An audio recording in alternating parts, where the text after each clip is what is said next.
Important notice for the residents of the Regional District of Bulkley Nechako. Attention all rural residents of the Bulkley Nechako Regional District. Coming to Sauchi Road, South Bank and your area, Regional District Bylaw infraction fines of up to $500. The Bulkley Nechako Regional District intends being added to the Province of BC Bylaw Adjudication Program to allow for the issuance of $500 tickets for minor bylaw offenses, and I will list some of the offenses you could be charged with on the screen as I talk. These infractions are from the initial 10 bylaws the Regional District has identified will be administered under the Adjudication Program.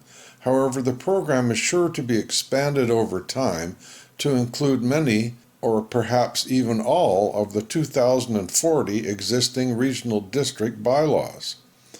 We have heard several regional directors and administration officials state over and over that there are no new bylaws and that the adjudication program only covers bylaws already in place, and both these statements are true.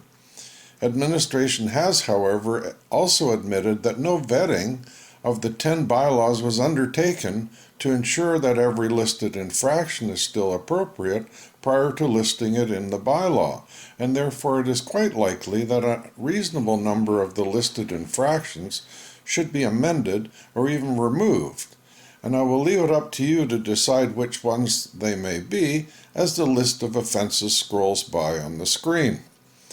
Keep in mind this list of offenses has been generated from only 10 bylaws. Just watch the list of offenses explode as more bylaws are added to be administered under the adjudication program. And as was said by one rural director when explaining why he was against implementing the program in his area, everyone is likely guilty of one or several bylaw infractions.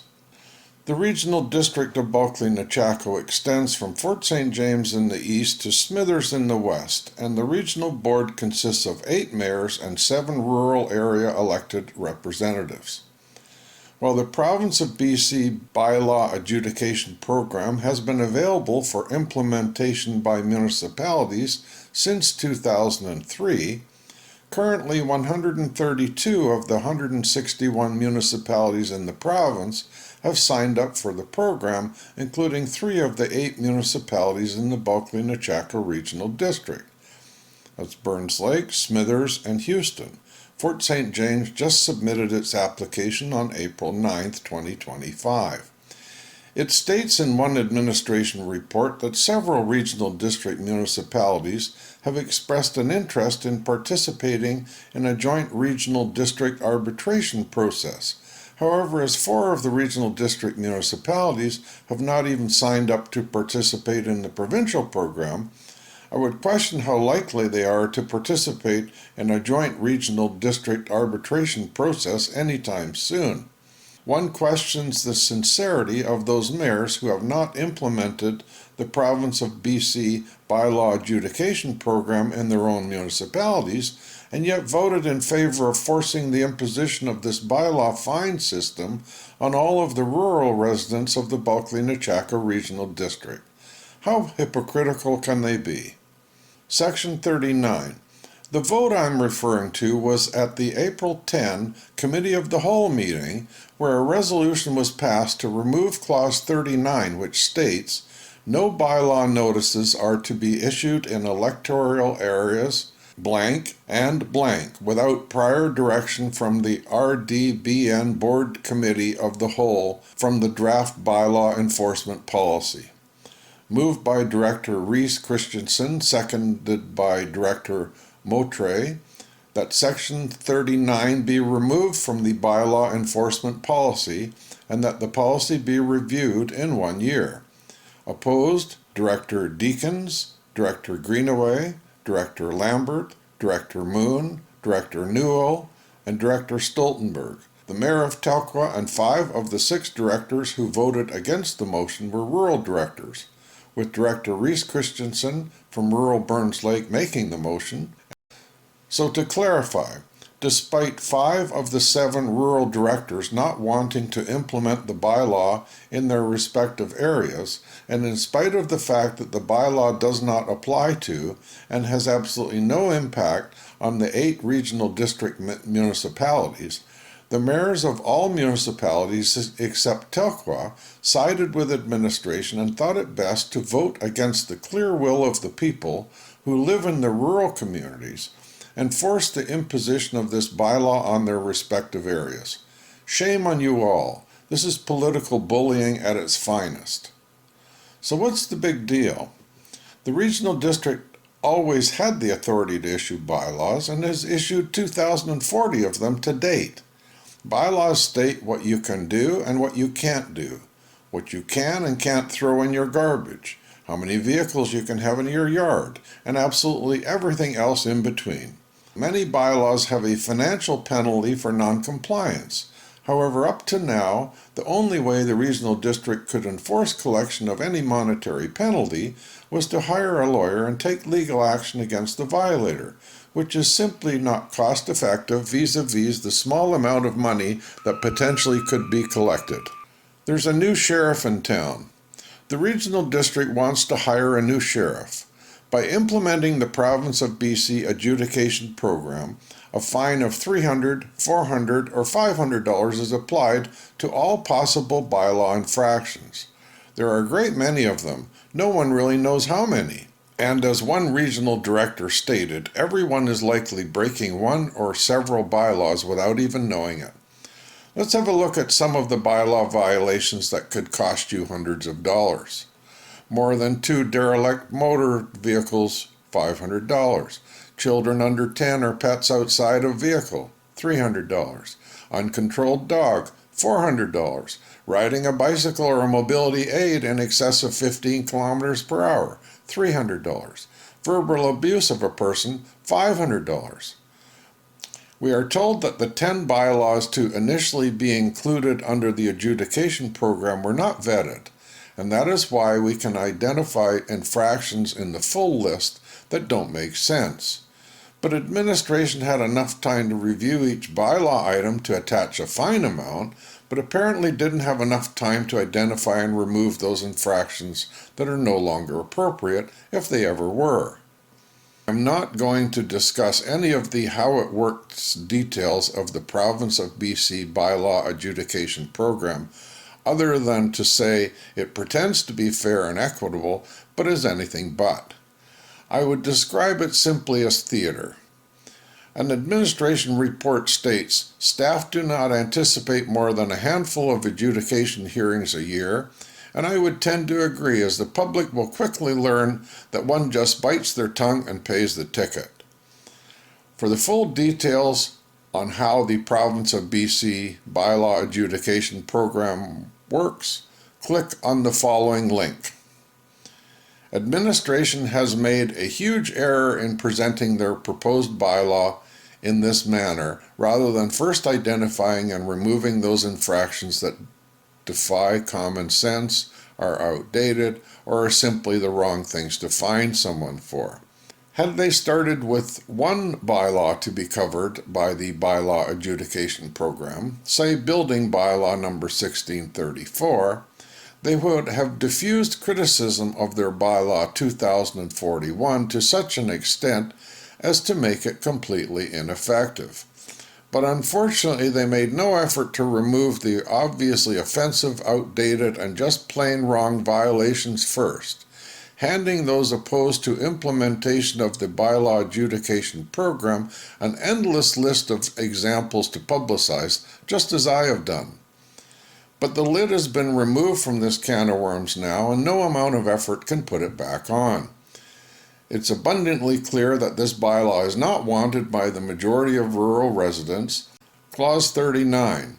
Clause 39 was inserted in the policy draft after it was evidence to administration from the pushback received from certain rural directors at the March 27th meeting that it may be necessary to exclude one or more areas from the bylaw to obtain board approval. Administration did make it clear, however, that they would prefer that the bylaw apply to all rural areas, the one-size-fits-all approach. but it was ultimately a board decision to make. We can now see why it was considered necessary to remove Clause 39 from the bylaw enforcement policy, even though its inclusion only provided the regional board with the ability to exempt an area from bylaw enforcement rather than actually exempting the area. Had the clause been left in, the 5 rural directors would likely have lobbied the board to exempt their respective areas from the bylaw, and if approved by the board, the bylaw would theoretically then only apply to the Burns Lake and Fraser Lake rural areas. Exclusion of certain areas from specific bylaws is not an unusual practice, with the most common example being those areas where the regional district building codes do not apply. Administration has invested a lot of time and energy to advance this bylaw to the approval stage, and quite simply, they cannot allow what the rural directors and their constituents want to get in the way of what administration and their cabal of mayors are willing to implement at any cost. So why do their rural representatives not want this bylaw to be implemented in their respective areas? A lot of the areas are quite distinct and different.